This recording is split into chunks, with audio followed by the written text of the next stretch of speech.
Ed here with the Digital Digest, and today I wanted to share my full review, the digitally digested segment, for the Sony ZV-1. Now this has already started shipping, and I'm about to ship mine back. This is a review unit from Sony. It retails for $750 US, but on June 28th it will go up to $799. And while that may sound like a lot of money for a point-and-shoot camera, I can assure you this is a relative bargain when you take into account the performance that they've packed into the ZV-1. So let's start off with that. What makes it special? First and foremost, it's Sony's first camera, and I mean literally first camera ever, to incorporate a flip-around display. And while that may not seem like anything groundbreaking, for Sony, this is a pretty big move. But that's not what makes the ZV-1 unique. What makes the ZV-1 unique is that we have the same lens that you'd find in the RX100 Mark V-A, which is a very sharp 24 to 70 millimeter f1.8 piece of Zeiss glass with an ND filter, ideal for video, but still completely competent for still imaging because you've got that same exact 1-inch 20 megapixel sensor inside it that you'd find in the RX100 Mark V-A. Same autofocus system, same 315 points of phase detection, 425 of contrast. But what makes this unique is that this is a brand new category. And part of what Sony did to make it appealing, specifically to YouTubers, vloggers, influencers, which I argue you do not need to want to pick up this camera, is that they've simplified controls. They've given you a physical video record button. They've given you active steady shot when you capture 4K video, which is a must-have that right now only exists in the RX100 Mark VII. So even though we have the internals in terms of lens and sensor pairing from the Mark V-A, we have all of the other software, algorithms, color science from the RX100 Mark VII, which is a much more expensive camera at roughly $1,300 US. And even though that's about to be replaced sooner than later with the Mark VIII, this is still a very good offering at its price to be giving you all of those features, even with what it omits. So what does it omit?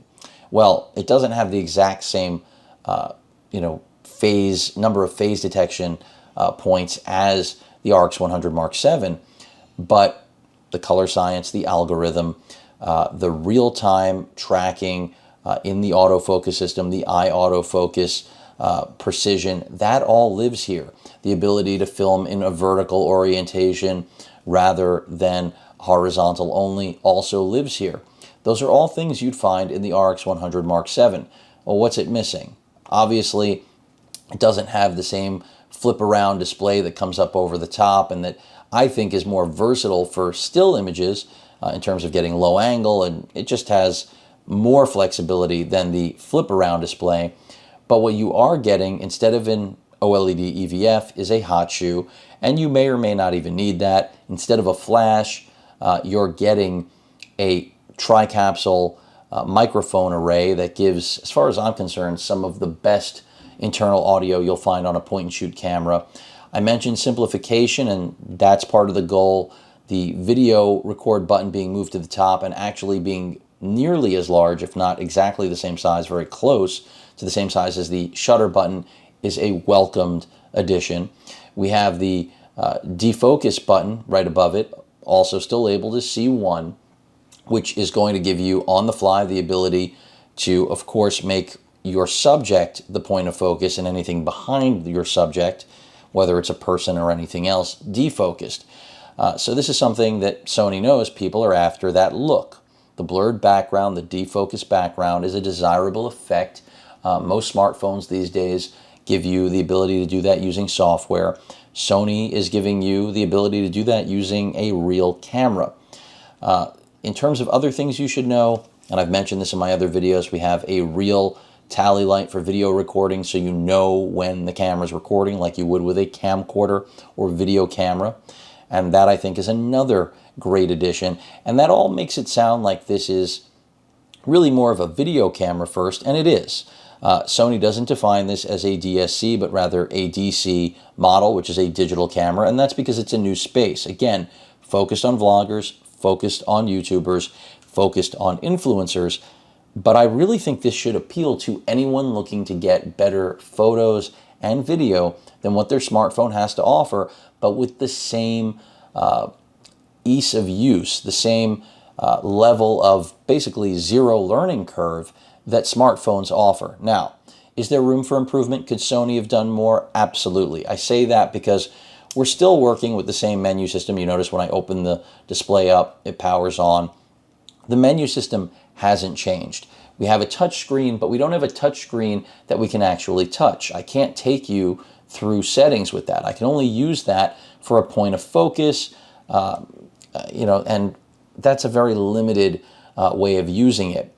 But just taking you quickly through the menus so that you get an idea. Remember, this has active steady shot. I will continue to reinforce that because if you want to shoot 4K video handheld, active steady shot is critical. It's not going to give you the same ability that you get with action cameras, but even though it crops a little bit, this is, outside of the RX100 Mark VII, one of the few cameras that Sony has out there that has active steady shot, and that is a game changer for something you can throw in your pocket and want to be able to shoot 4K video that inherently is better in every way, shape, and form than an action camera, even something like the Insta360 which has a 1-inch sensor and a fixed Leica piece of glass, but still, even though it's water resistant, dust resistant, has an IP rating, that's about all it has in its favor. And that's why I wouldn't even compare them, even though the Insta360 is $550 and this is $750. Unless you absolutely have to have an action camera, this is the camera to buy. So, product showcase, you can see right there. Now, something you need to know about that, that's a new feature that Sony's integrated. If you turn it on, there is no active steady shot at all. It presumes that you've put this on a tripod, so be aware of that. And what that permits you to do, I'll turn it on right now and also get something in frame for you, is that right now you can see part of, now you can see part of my OLED that's in front of me is in focus, okay? But if I wanted to quickly draw focus to this, you saw that. It immediately pretty much drew that focus right to the item. And if it's me on camera, because I can do that for you, right? I'll flip around the display and bring myself into focus. You can see me now. I'm on camera. Hello, hello. So let's say I wanted to use this feature right now. Remember, no steady shot, but I bring that grip, the grip's in focus. I'm in focus, the grip's in focus. And that is, while it seems like a really simple thing, still an important thing that you don't have to be trying to sell something. You don't have to be trying to review something. It's just a matter of how nimble this autofocus system truly can be. And hopefully that was captured on the camera that I'm filming all of this with. I hope it was, because it works really well.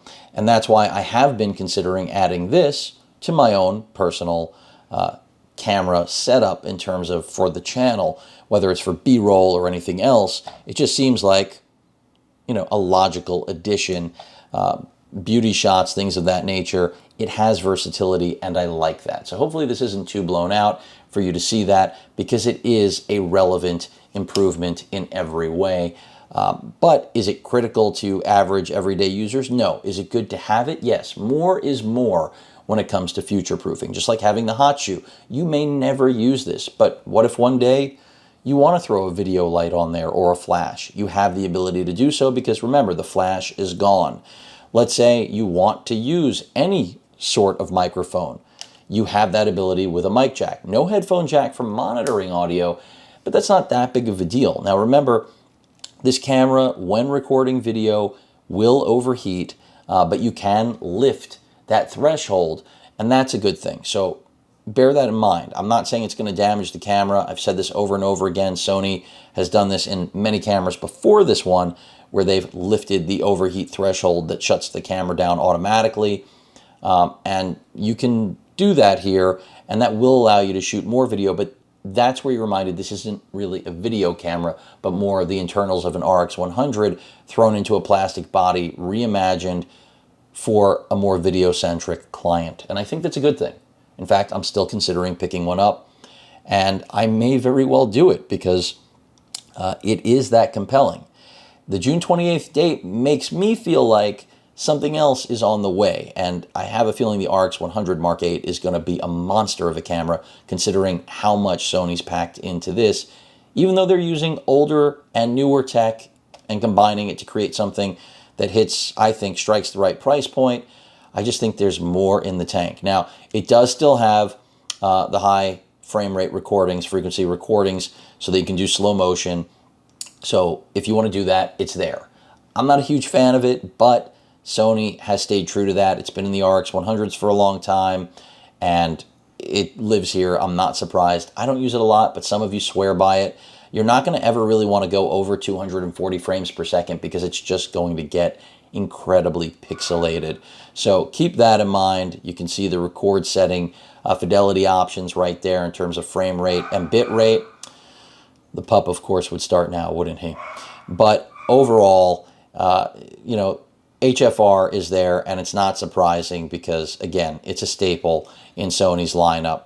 Now, in terms of everything else, the menu reads the way it would on any other CyberShot or RX100, and that's not a bad thing, but the ZV-2, if there is one, I hope Sony reimagines this menu system and just builds on the ease of use and the running gun, you know, set it and forget it style that the ZV-1 makes me think about it. It's compelling in that this is going to appeal to people that do not want to dive into settings. They do not want to do anything manually.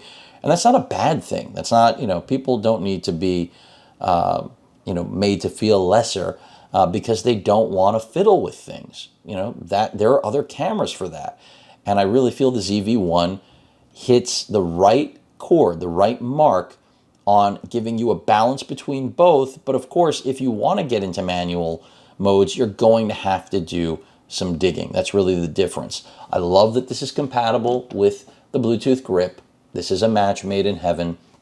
And if you missed my coverage of it, wireless, you know, it just syncs up over Bluetooth. You have control of taking stills, video, of course, your zoom.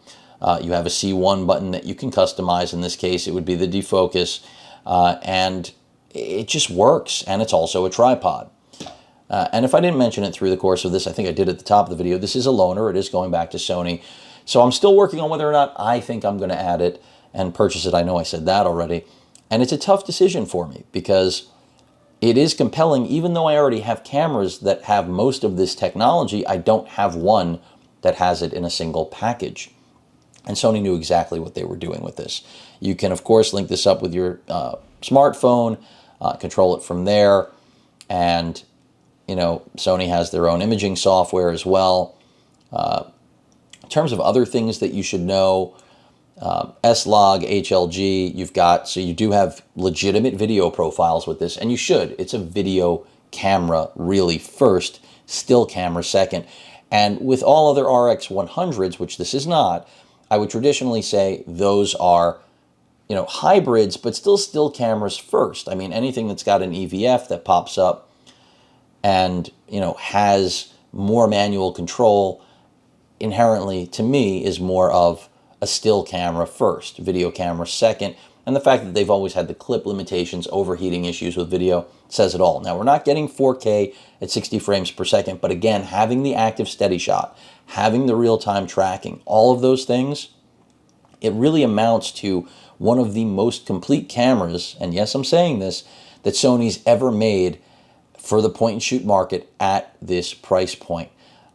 In fact, there's really been nothing. And I do wonder how much this is going to cannibalize you know, elements of the RX100 lineup. Even though it doesn't have the build quality, doesn't have the EVF, doesn't have the manual controls, I can keep beating that horse until it's beyond dead, but rather, you know, steak meat for connoisseurs in France. The point is, and that's not a knock against the French people, but, you know, it's popular there in case you didn't know that.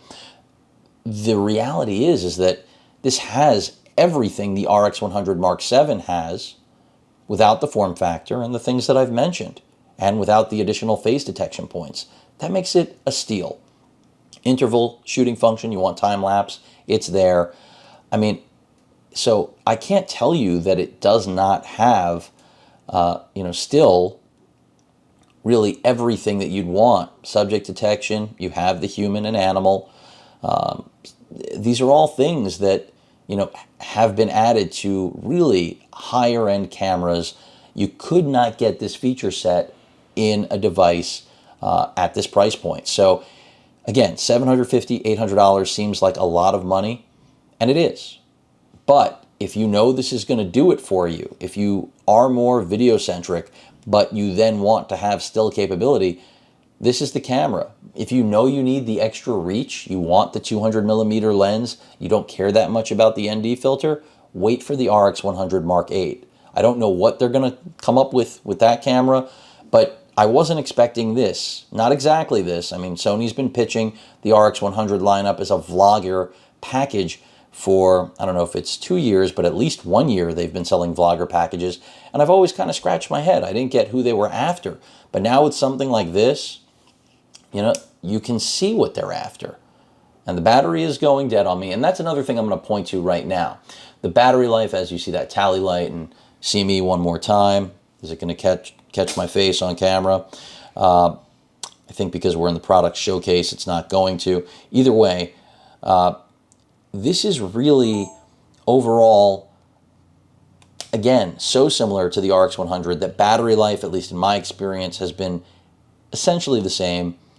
I do wish, now we get to the things, besides the menu system getting a revamp, I wish that we had better accessory support, and maybe Sony's got more accessories, because as of right now, the key accessory I've already mentioned is this grip. And that's the reason Sony sends it with the camera to reviewers like myself, is because if you buy this, you definitely should buy the grip. And the grip works with other Sony cameras, of course. It isn't inexpensive, but for the price, invaluable. Now, I mentioned in my update, for those of you that didn't watch it, I wish it supported Sony's pure digital shotgun mic that they launched alongside the A7R4, and maybe they can do something in firmware to make that happen. But the good news is that, you know, this microphone, this built-in mic, is really that good that I don't know that you need a shotgun. You certainly don't need a shotgun like the one that I showed in a previous video, the update, like something like the Rode Video Micro. Don't worry about it. You don't need it. Now, if you want to attach a lav like the Rode Wireless Go that I'm using now, or the Comica system, which is very similar, this will work. And of course, it does just clip right into the hot shoe. And that's just awesome. I mean, you want to do an interview, you want to, you know, do anything for YouTube, again, influencers, vloggers, and you need audio that's going to be better than what I feel is giving you nearly shotgun performance on camera, which again is impressive. You've got it. Just wire it up to the mic jack and you're good to go. Of course, you need to attach the lav to your subject, but that makes it even more complete, if I can get this off of here. I do also wish, I mentioned this in the update, but again, for those of you who may have missed it, Sony's geriatric yet still completely competent modular OLED EVF that they originally designed for the RX1 line, and then eventually, of course, the RX1 and the second gen got a pop-out EVF as well. I wish this thing was supported. That would be great. Maybe it can be done with firmware. Sony may not even want to address this because it's such an old piece of kit that they figure, who even has it anymore? Well, I do, Sony. And, you know, who's going to go out and spend the money this still costs to buy, $300 to $400 US, to throw it on a $750 camera? So that's another question, you know, that remains to be answered. But overall, again, I'm going to reiterate it. You are getting the lens and sensor of the RX100 Mark V-A with that ND filter, same exact autofocus system, but then you're getting everything else the RX100 Mark VII has, again, other than the build quality, other than the EVF, other than, of course, flash, other than the flip screen, which I prefer. I do still have an RX100 over here just to show you, again, the articulation on, you know, 5th, 6th, and 7th gen RX100s just gives you more flexibility. And I think even for filming yourself, I do believe the overhead is better because your eyes don't look like they're looking away from the lens. Inherently here, with the side flipping screen, they do. It's like you can use that for framing and to make sure you're in the shot, but the more you look to the right, well, the more you look to the right. And I do think they could have dropped, jacks here on the side. One person commented, meaning a microphone jack, one person commented and said, well, it would get in the way of the screen. It would definitely impede it slightly, no question, but there's room on the physical body. So, it's just a matter of refining things, making them better, and I have no doubt that Sony will do so. I would love to see this camera come out with the same lens that's on the RX100 Mark VII, meaning giving us additional reach. That kind of, for me, would be the best of both worlds. That's likely what the RX100 Mark VIII is going to be a lot like. I would love to see this redesign. I still want a mode dial, though, Sony. I wouldn't mind getting a hot shoe, but if it's in place of an EVF, that's going to be a bit of a hard sell. But again, the keys to making this camera as unique as it is really amount to that real-time tracking in the autofocus system, all of these things that are reserved for the Mark VII and surely will be in the Mark VIII, and that you can't find in any other camera from Sony that's a point and shoot. So not just, the active steady shot, which to me is the game changer for video for Sony. It's not going to make video look like it's on a gimbal, but if you're careful, you will be able to walk around and get stable enough video that it won't make anyone ill. Whereas, shooting video traditionally with any of the RX100 cameras, you better not do a whole lot of moving. You have to keep things still. And even though battery life is pretty much the same between these and the overheating thresholds are very similar, at the end of the day, as I stated in my comparison of these two specific cameras, the ZV-1 wins. And that's because, again, it has the brains of the RX100 Mark VII, the competency of the RX100 Mark VII. It just has the sensor and lens of the 5A, which so many people loved that Sony said, hey, how can we make the 5A better? Well, this is how you can make the 5A better. Drop it out of the RX line, make a new segment, and do some redesigning. And again, you can put a video light on here. It doesn't have to be a microphone. I personally wouldn't throw a mic on here. I can see using the Comica or wireless, Rode Wireless Go, but this to me is for, a small form factor video light that can also act as a flash. I think that that's really smart. And that is only because the audio quality here is that good. So overall, the ZV-1 is a winner. The fixed positions of this display, it's fine. There's nothing, it's not a whole lot to talk about. Obviously, it's nice that it flips this way to protect the screen, but that's kind of a given. And you've already noticed it powers the camera on and off in the same way the RX100 line cameras are powered on and off by ejecting their EVF. So, what are the downsides to this? I mean, is it really, at the end of the day, the only downside, in my opinion, are the manual controls you've lost, and that's not the segment, the target market that Sony's after. So is that really a downside? I think it's great that they put a defocus button here because, again, it's building off of the popularity that smartphones have for becoming people's primary cameras. So that makes me think of the next generation of this camera and what they can potentially do. And to me, it's very obvious. New interface, true touch screen, and just simplifying the camera even more. They've got a very good start out of the gate here for what the camera is capable of, the price point, all of those things. Now it's just a matter of refining the UI, refining the touch screen, I think refining the wireless integration. I think that it behooves Sony to integrate Instagram, as cheesy as this sounds, and YouTube, get right apps to actually allow the cameras to upload instantly. Instantly, take with a grain of salt, but you know what I mean. Also, in addition to that, and this is the type of feedback Sony does really listen to. That's one of the reasons they are my favorite manufacturer. It's not just because they make great cameras, but they listen. And they don't just listen because they love us. They listen because it's good for business too, if you haven't realized that. It's a win-win on both sides. But besides integrating social media, since they're really trying to mold this into the social media monster camera, They're also giving us webcam capability. Now, there aren't a lot of details about that, and I don't know when that's coming. And I expect that once this camera gets it, we're going to see it across all of the RX100s, and I don't see why we wouldn't see it on their mirrorless interchangeable lens cameras as well. And that's another killer feature. So, I think you've, by this point, put it together that the ZV-1 is a winner. It isn't perfect. You know, would I like it to have the RX100 build? Sure, but I've got a grip here that I don't have to adhese. And let me tell you, ergonomics are one of the biggest pitfalls of the RX100 lineup. The thumb grip is more robust than what you get on the RX100 line. You don't have this grip at all, so this already makes me more confident, nothing to add or glue on. I mean, that was always kind of janky, right? But acceptable, because the RX100 was always and still is the king of the hill. But this camera is legit. To me, by every measure, it appears to be worth every single penny, as I've mentioned over and over again. The only way that I'm going to, probably say you should hesitate on this is if that RX100 Mark VIII comes out and just sets the bar at a new level. And I think it's going to. I mean, the fact that this camera is so good at such a low price, I have a feeling the RX100 Mark VIII is going to be amazing.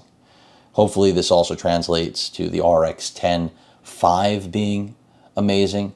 Hopefully this translates to a new RX1 Gen 3 being amazing. I could go on and on. And whatever Sony's cooking up in the APS-C full frame laboratory, integrating even more of these features, who knows? This side screen may become a standard feature. I don't think it will, but I think we're going to see a whole lot more of it than we do right now.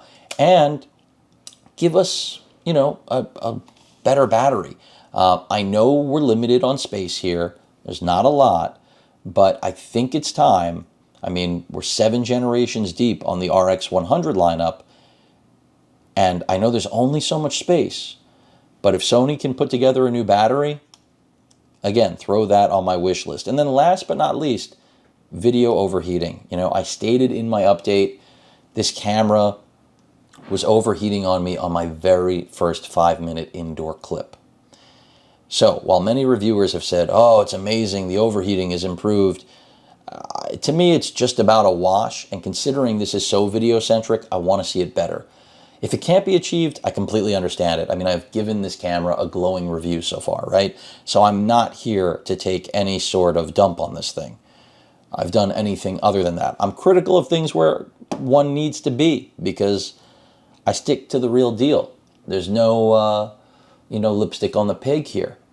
Sony did a really good job with this. I think that a lot of YouTubers, were made very happy by it, and I get why. They all could see themselves adding this to their arsenal, because for their purposes, myself included, it's more functional as a video camera in your pocket than a regular RX100. Is it a better camera? No. And by the way, on the still side, which I didn't focus that much, and I should have maybe mentioned more, I mean, it is totally competent. It's just as good as that RX100 Mark V-A, but better, because it has the same buffer capacity, meaning the number of successive shots that you can take, as the RX100 Mark VII, another killer feature that didn't have to be here. And 24 frames per second, I mean, it's not a sports photography camera. No point-and-shoot camera truly is, even though the RX10 line flirts with it. But ever since Sony integrated hybrid autofocus into point-and-shoot cameras, they've taken a new meaning, a new world, if you will. So this is really a very complete product that at first when I saw it, I said, okay, it looks like Sony came up with the perfect product for a pandemic and for everyone being stuck at home. And they, at the same time, polished a vlogging concept segment that really no one's done a great job at trying to solidify. But now I have a new earned respect for this camera, because it really does do so much, even though it's not bringing new things to the table. Because again, it's just a marriage of the brains, color science, and algorithms of the RX100 Mark VII with the lens and sensor of the RX100 Mark V-A. So again, they didn't reinvent anything. They just made a pairing that happens to work very well. And I think it's going to be very much appreciated, not just by vloggers, not just by YouTubers, not just by influencers. And I think that's the reason that it's the back order log completely sold out from most vendors. I mean, Best Buy, you can still scoop it, I'm sure, but everyone else, this thing is pretty much sold out, and for good reason. It really accomplishes something that no other point-and-shoot camera from Sony ever has at such a low price, which is paramount performance.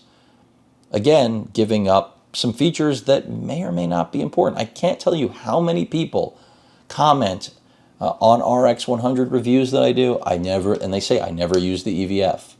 And I get that. I use it sometimes. I mean, there are conditions, but I wear glasses, and it's not that easy to use on an EVF that doesn't have an eye cup. And you can, make modifications. A lot of people do, but it's a pain in the butt when it's got to pop back in. And then I don't care so much about the flip out screen as I do just about the autofocus competency. I mean, Sony used to get such a bad rap for autofocus, and now look at them making a $750 camera, point and shoot, 1-inch sensor that when it comes to autofocus just destroys the competition. And that's because of the real-time tracking. That's because of the eye autofocus that even applies to animals, not just us humans. So, I've gone over what there is to dislike, and Sony's done a great job with this thing. What else can I say? Almost 2 minutes in, I do think there's a pretty good probability that I'm going to want to give up my RX 100 Mark V to pick up one of these. It's just a fact of life. And I do think that they being Sony, they are going to experience some cannibalization here. Because even though, as I've stated through the course of this video, that I expect the RX 100 Mark VIII to be a superior camera, I don't know that I can say vastly. I don't know what they're cooking up.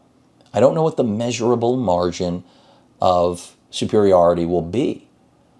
And if a lot of consumers don't care about that 200 millimeter lens, God knows they could stick a 400 millimeter lens in the new RX 100. I wouldn't see it coming. That would be bonkers, wouldn't it? It would also make a lot of people unhappy. Either way, if it ends up being $400 or $500 more than this camera, I'm not sure that so many people are going to move away from the ZV-1 for whatever differences Sony's going to be able to roll in. I mean, the game changers are already here in the ZV-1.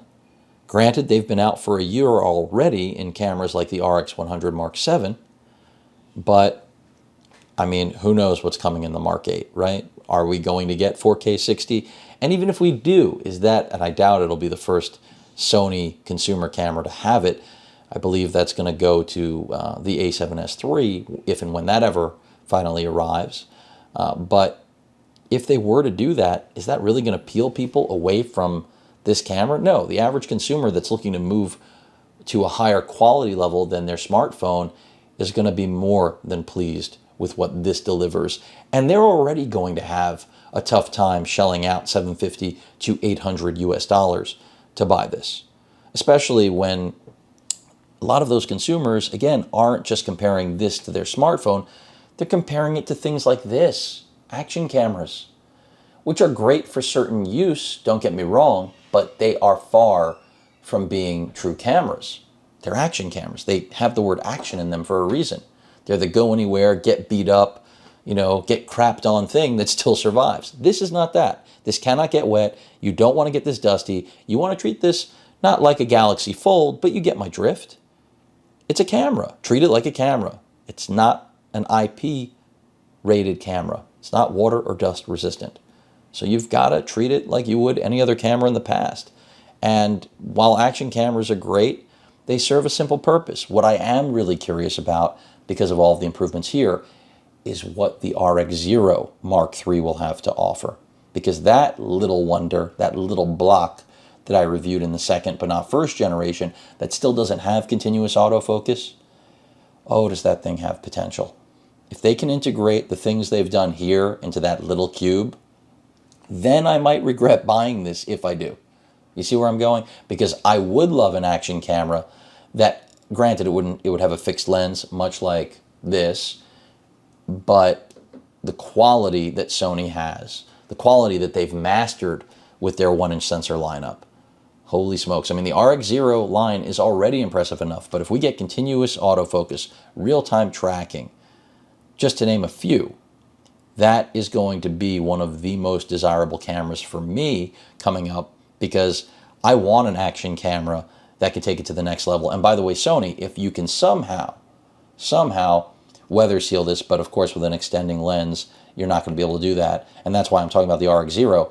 That is the next step in making this even more consumer desirable for the audience that you targeted. And I don't, again, just mean vloggers, YouTubers, and influencers. I mean the general public that relies on smartphones that can get wet, can shoot 4K video, can shoot solid stills, especially with cameras now on smartphones getting closer. But look, I wish Sony would just give us a smartphone with a 1-inch sensor, or at least start selling 1-inch sensors for smartphone manufacturers to integrate.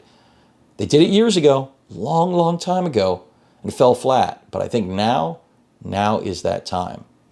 Sony's latest Xperia does not have that. Granted, it's got so many of Sony's DI features, it doesn't have that 1-inch sensor. If they did that, then we may not even be talking about a ZV-1. So that gets more into, you know, marketing structure and profits and things I'm not going to get into, and really cannibalizing. But that's my dream device. If anyone's listening, give me a smartphone that's got a 1-inch sensor and all the niceties of 2020 tech. Sony, you can do it. You can do it. Anyway, that wraps it up. Long review, but it's an impressive piece of kit. And by the way, if you're wondering if I'm going to get it, I am giving it some very serious consideration. I did mention, you know, if I can get the right price for my RX 100 Mark V, I don't see a reason why I wouldn't want to put this in the stable, because on the go for video, this is really tough to beat, as long as you're not doing long format. It's not going to replace what I'm filming right now, because I tend to do long format. But for just about everything in life other than long format, this thing is a friggin' gem. And that's where I leave you, folks. RX 100 Mark VII brains, RX 100 Mark V-A lens and sensor, plus a lot of extra features, make this one of the best cameras at its price ever made. Any questions or comments, please feel free to post them. Hit that like button. And as usual, please feel free to subscribe. And please stay safe. Later.